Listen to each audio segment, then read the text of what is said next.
The enemy takes time to be able to indoctrinate this next generation by planting seeds that are not from God. And I'm going to be sharing with y'all the parable of the wheat and the tare towards the end of this, but check this out. We may thrust them forward into the future, but the course will always be theirs to choose. The gender neutral movement has been indoctrinating our children for a long time in this generation. And it's just straight up wicked when the Bible is very clear. Male, female, male, female.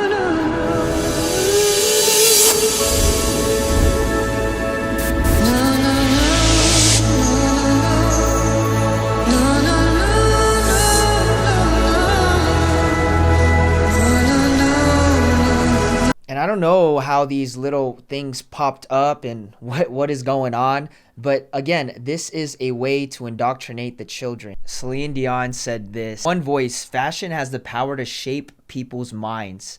Inspire your children to be free and find their own individuality through clothes." And that's what the enemy tries to do, to shape our mind to conform to the world. You can get your mind shaped into conforming to the world or conforming to the image of Christ. Light, darkness, wheat, tare, goat, sheep, truth, lie.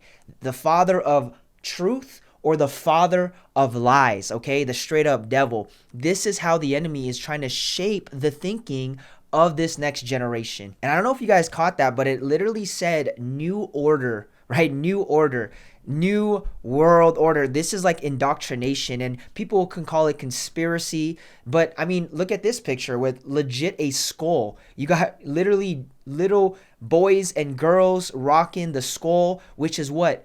Death, okay? This is death. That's why it says the path that is wide, that is broad, is leading to death, but the narrow path is leading to life. We are not about to allow our children to rock this stuff. Even unbelievers are saying this stuff was wicked. I was looking at these comments when this commercial was launched. And if the enemy can use fashion to be able to empower people and, think differently through the mind. I mean, if fashion is a form of it, think about all the other types of weapons and whatever the enemy uses to try to inspire and change the mind. The reason I wanted to bring this up was because this whole gender equality, or knowing what gender you are and, deciding whether you're this gender or that gender, it's a demonic agenda. And that's why the Bible tells us in Proverbs 22, it says to train a child in the way they should go, and when they are old, they will not depart from it.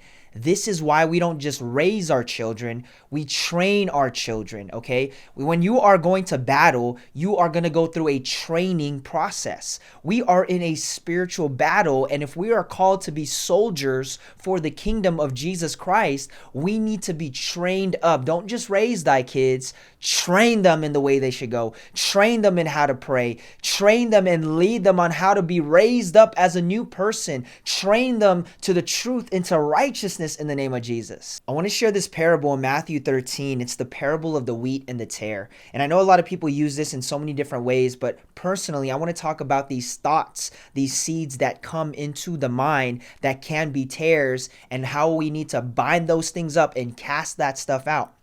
It says in verse 24, Matthew 13:24, another parable he put forth to them, saying, the kingdom of heaven is like a man who sowed good seed in his field. But while men slept, his enemy came, sowed tares among the wheat, and went his way. But when the grain had sprouted and produced a crop, then the tares also appeared. So the servants of the owner came and said to him, Sir, did you not sow good seed in your field? How then does it have tares?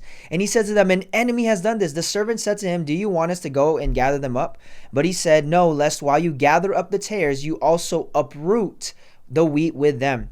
Let both grow until the harvest, and at the time of the harvest I will say to the reapers, first gather together the tares and bind them in bundles to burn them, but gather the wheat into my barn. Now again, when we are spiritually asleep, I know this is talking about a physical sleep, but when we are sleeping in the spirit, the enemy may come behind closed doors to plant demonic seeds. When we aren't sharp, when we don't know the truth, when we are conforming to the world and we're allowing these doors to be open to the enemy to just literally take his hand and plant a tear into our mind, this is how fashion can come to shape the minds of the children of this next generation.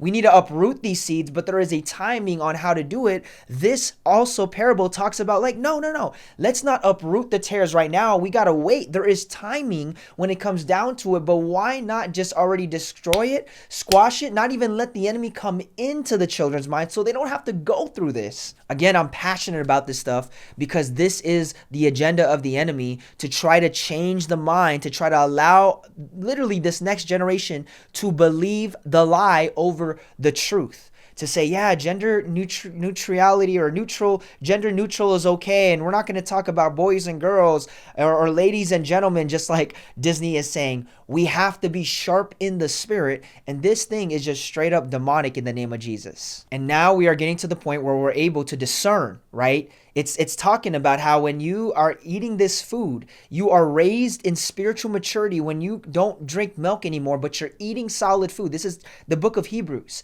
That we become spiritually mature to know the difference between the wheat and the tare, the goat and the sheep, the right, the wrong, the lie and the truth. Discern these wheat and tares that the enemy is trying to plant in our minds as seeds. We need to expose it. We need to destroy it. We need to crush it, and we need to not receive it. What y'all think? Again, people think it's cray-cray. Other people are just like, yeah, just let it happen. And people are just so blinded by this stuff. And they're like, RC, don't just take whatever, this is. And I'm telling y'all, there's going to be people like that. Oh, that's nothing. There's just a commercial. Well, those people are the ones that are blind in the spirit, and they just can't straight up see.